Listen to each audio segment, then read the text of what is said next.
Well, there are reports tonight that Israel has agreed to extend the ceasefire in Gaza. For the latest, let's go to Krishnan, who's in Gaza City. Krishnan. Well, welcome to Gaza, where the breaking news is that reports are that the ceasefire has been extended, that Israel has agreed to extend the ceasefire beyond the 72 hours that was previously agreed. Now, this comes off the back of indirect talks that we understand have been taking place in Egypt.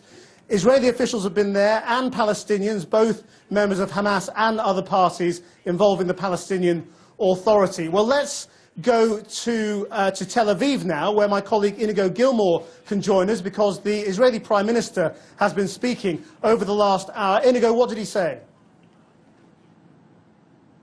That's right, Krishnan. He has been speaking. Of course, Israel has faced huge international condemnation over what happened in Gaza, over the operation in Gaza, particularly over the deaths of so many civilians. But today, the Israeli Prime Minister, speaking in Jerusalem, very firmly laid out Israel's case and justifying the operation and what happened. He said very clearly that Hamas were responsible, in his view, for the civilian casualties, saying that they used civilians as PR fodder. He also said that they had to go in, Israel had to go in and take out these Hamas tunnels. This is what he said. May I say that in many places, the terror tunnels were dug from homes, from inside the homes. So that is an example, again, of the use of civilian areas both to fire rockets at our civilians and to dig the terror tunnels for the death squads to reach our people, kidnap and kill them. Things that the Israeli Prime Minister has been showing to try and prove Hamas's culpability in all this is some very rare video material that has emerged from Indian television, in which apparently some Hamas operatives appeared to be setting up a rocket and then launching it from right outside their hotel room. That's right. That's what was shown at the press conference. The Israelis have seized on this footage from Indian TV, and they say this proves that Hamas are operating in civilian areas. The reporters filmed this tent being erected and what they say were missile launchers, and later showing a missile being fired off. So the Israelis they feel this has fallen into their lap, and they're showing this and showing this at the press conference, and very much talking about this as evidence, if you like, from their perspective, that this proves that Hamas are operating in civilian areas and therefore put these civilians at risk in Gaza. The implication, of course, being this is one reason why there were so many civilian casualties. Well, one of the last areas pounded by the Israeli bombardment before the ceasefire was Rafah in the south of the Gaza Strip. And earlier today, I made it down there to talk to people about their hopes for the future. And we also managed to catch up with a 3-year-old girl who many Channel 4 News viewers will recall was filmed by Jon Snow and his team in the Shifa Hospital in Gaza City. It was a very distinctive image that stayed with many viewers for many days, of a very little girl with a fractured skull. We managed to her as well. Here's my report. Why did they leave some houses standing? That's what you wonder here. Rafah in the south took the brunt of Israel's pounding just before the ceasefire, and it was from here that Hamas was accused of firing rockets and using tunnels to attack Israelis. Nadia believes her home was used by Israeli soldiers. Their detritus apparently still left, and she's furious. Come, look what's happened. Come and look. They've drawn on the walls. You must feel violated that this has happened. I'm not just frustrated, I'm outraged. Her neighbours also believe their house was used by the Israelis. Do you think there will be peace?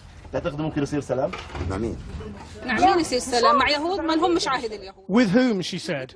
We hope for peace, but the Israelis are not committed. They never respect their words.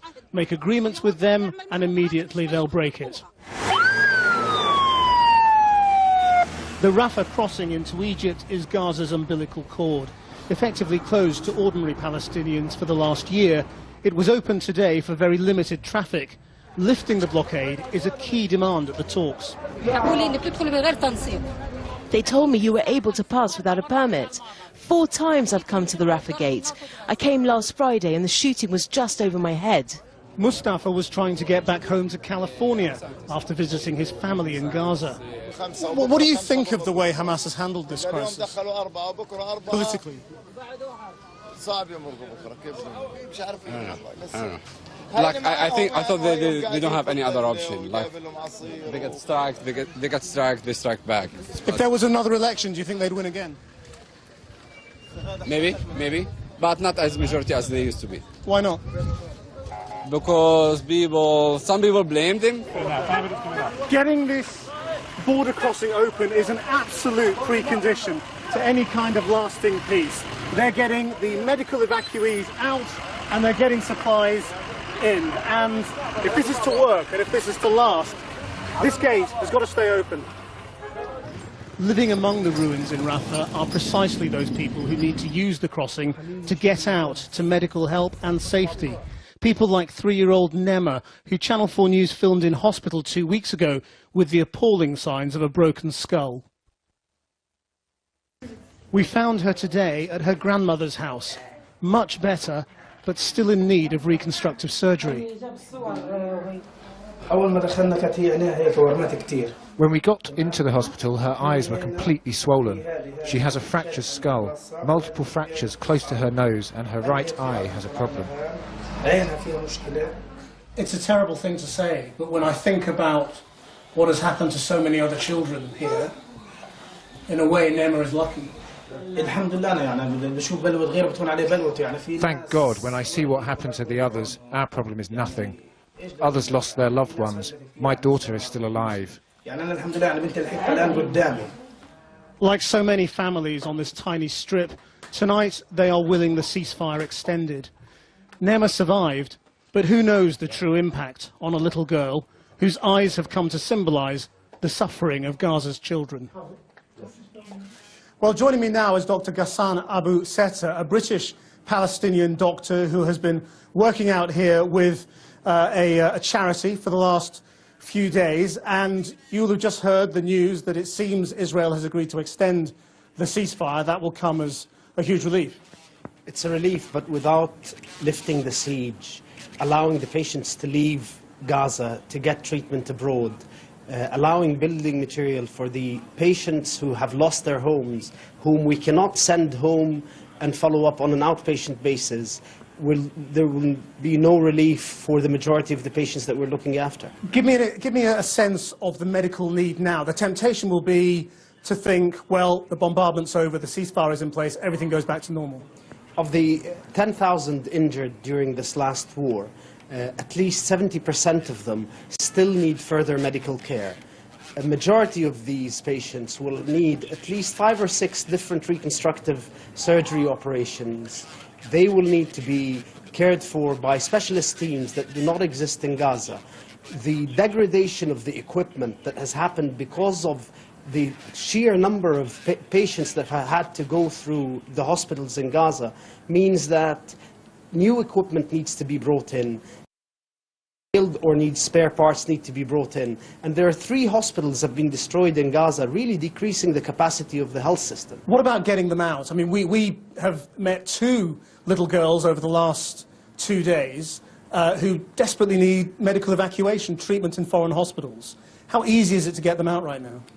At the moment, patients are being given false hope that they will be sent abroad for treatment.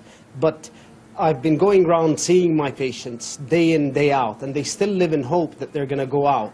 At the end of the day, unless the borders are open for these patients to be sent out, and there's been a lot of promises from different countries, including Scotland, to treat these patients and take them abroad, yet none of these patients have managed to get out. Well, some patients have got into hospitals in Israel itself, though, and we've seen pictures of that. So why are some of them getting out and some of them not?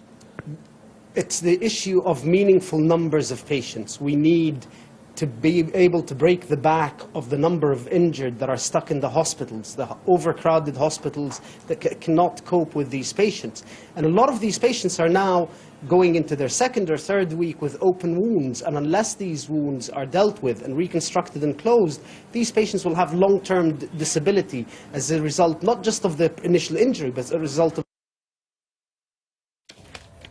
OK, we seem to have lost the link there to Gaza. We'll try and get back to it later in the programme.